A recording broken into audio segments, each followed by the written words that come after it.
Hey guys, welcome back to another video. Today's video is a shoe review, so the first shoe review of the channel, and today we're going to be reviewing the Nike Zoom X Vaporfly Next Percent 2.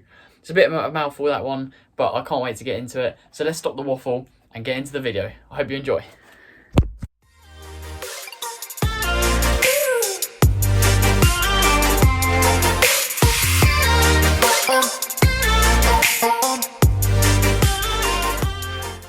First of all guys, let's start with the facts and figures for this Nike Super Shoe. So it retails at £209.99, so it is pretty pricey. The stack height is a 40mm stack at the heel and then a 32 stack at the front, meaning an overall stack of 8mm throughout the shoe. It is a neutral shoe, and it obviously does have that full-length carbon plate in the shoe, which most of you will know already just because of all of the media surrounding this shoe. So the shoe has a Zoom X midsole, Nike's famous super midsole, and it does have this kind of standard rubber outsole, I'd say, in a waffle-like sort of fashion, and it does have the manufactured mesh on the top. So guys, the first category that we're going to be measuring this shoe on is price. So what is this shoe's value for money? So the price comes in at a whopping £209.99 if you buy it directly from Nike. Obviously you may be able to get a slight fluctuation in price, 5% give or take, depending on where you buy it from. But we are going to take the recommended retail price for these shoe reviews. So £209.99 is pretty whopping. But to be fair, as far as racing shoes go, when you're talking about a full carbon length plate, it's kind of around the market value. So you're looking at the only other ones that I can feel like you could directly compare it to are things like the Asics Metaspeed, obviously the Nike Alphafly. So the Alphafly is more expensive and the Metaspeed is cheaper. So I would say this does come in at about a 7 out of 10 is what I would give this shoe. Considering prices of other super shoes, it is around that middle point, slightly more expensive, but we're not talking like £150 more than the other shoes. It is around about that sort of area. So yeah, I would give this a 7 out of 10 for price. The next category, guys, that we're going to be scoring this shoe on is versatility. So whether this shoe is good at just kind of one sort of thing, whether it's a one-trick pony, or whether it is a bit more of a jack of all trades. So I've decided to rank this shoe versatility-wise as a 7 out of 10. The reason I've given this shoe a 7 out of 10 is because I think anything kind of up to the half marathon distance, I think this is going to be your go-to. 5k, 10k, 10 miles, half marathon, this is going to be a top-notch shoe for you. Anything below 5k, so your 3ks, your 1500s, you're obviously not going to be wearing this, you're going to be wearing a set of spikes. The only reason why it hasn't kind of gone up to that 8, 9, 10 out of 10 is because I feel like as soon as you take this onto like grass and mud, it doesn't perform as well. So versatility-wise, I would say stick to the roads on this one. Your 5k to half marathon is definitely going to be its creme de la creme in terms of its performance. But yeah, also in terms of road running, that is covering almost every single base, bar marathon and ultra marathon running. So maybe a 7 out of 10 is harsh, but a 7 out of 10 was my gut instinct, so that's what I decided to give it. The next thing, guys, is going to be the ride. So how does this shoe feel on foot, and how comfortable is it to run in? So I've given this shoe a 10 out of 10 for ride. It's such a comfortable shoe. As far as racing shoes have gone for me in the past, they've always kind of felt like the sort of shoe that you put on because you're going to run quick, so the comfort is irrelevant. It's a similar sort of feeling with spikes, but this is the first super shoe that I've put on and gone, I'd wear that for comfort, because it's such a comfortable shoe. You think looking at this sort of artificial mesh that it's not the most comfortable thing in the world, but it fits the shoe nice, fits the foot nice rather, and it's just a really comfortable shoe. While you're running in it, the snap in the carbon plate and the soft Zoom X foam gives you such great energy return. So its ride is super smooth, it's quite consistent as well. You're not going to feel like really snappy at the start and then completely dead at the end. I feel like the consistency in this shoe is quite well up there. So yeah, I've given this shoe a 10 out of 10 for ride. The next category, guys, is going to be durability. So I've given this shoe a 7 out of 10 on my durability scale.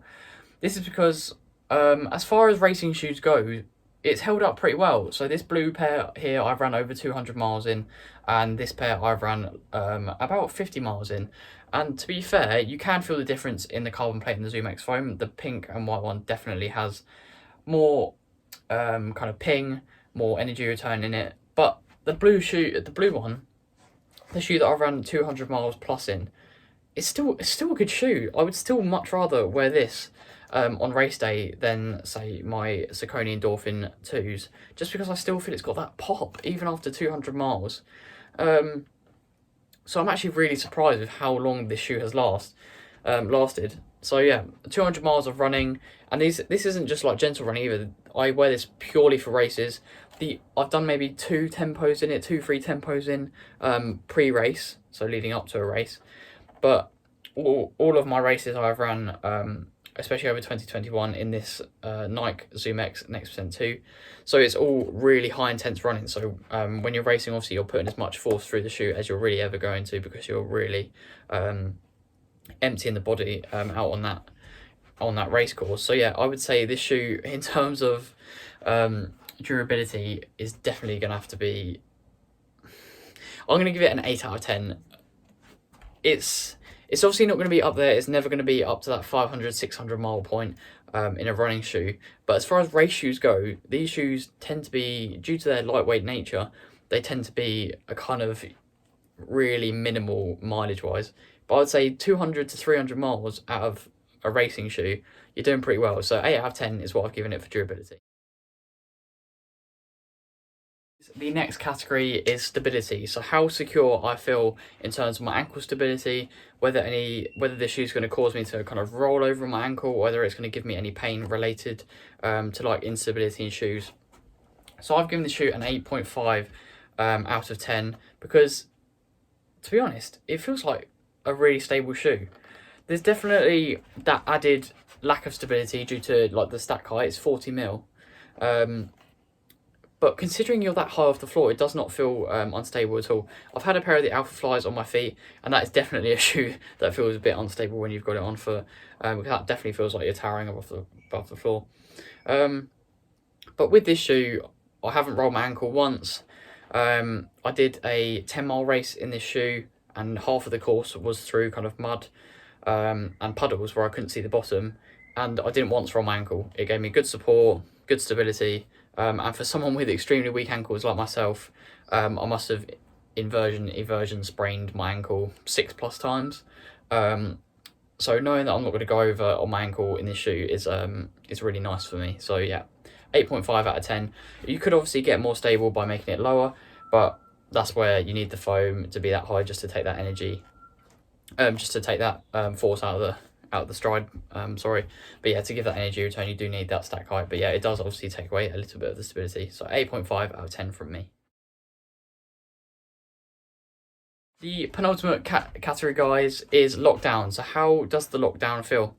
So I'm a bit of an odd one with this. So pretty much every single shoe I have, I do the runner's knot. So if you don't know how to do the runner's knot, I will teach you in a video at a later date. So if you do want a video, let me know down in the comments below. But yeah, so as far as the lockdown goes, I do have to relace this shoe a few times before I get that proper lockdown. You might have heard that a few times before. I know that other people have had that sort of problem, but it's definitely not the sort of shoe where I lace it once and it's ready to go. I do have to relace this shoe a couple of times, because sometimes I do it up too tight because of the lacing system, and the laces can be a little bit slippery. So yeah, so I've given this a 7 out of 10, because once I am locked in, it doesn't cause me any problems at all. But it just takes me that extra couple ties of a lace, which when you're like pre-race, and the nerves are high, you could really do without having to retie your laces a few times. So yeah, that's what I've given this shoe. But yeah. The final category, guys, is design. So this category is all about how the shoe looks, but also how the shoe performs for its designed distance, domain, if you like. So yeah, so I've given this shoe a 10 out of 10 for design, because it's designed to go quick, it looks good, and it goes and it does what it says on the tin. It's designed to go quick, and you run quick in the shoe. Nike have not lied when they say they've produced probably the quickest shoe in history up to this point, and I would definitely agree from what I've worn.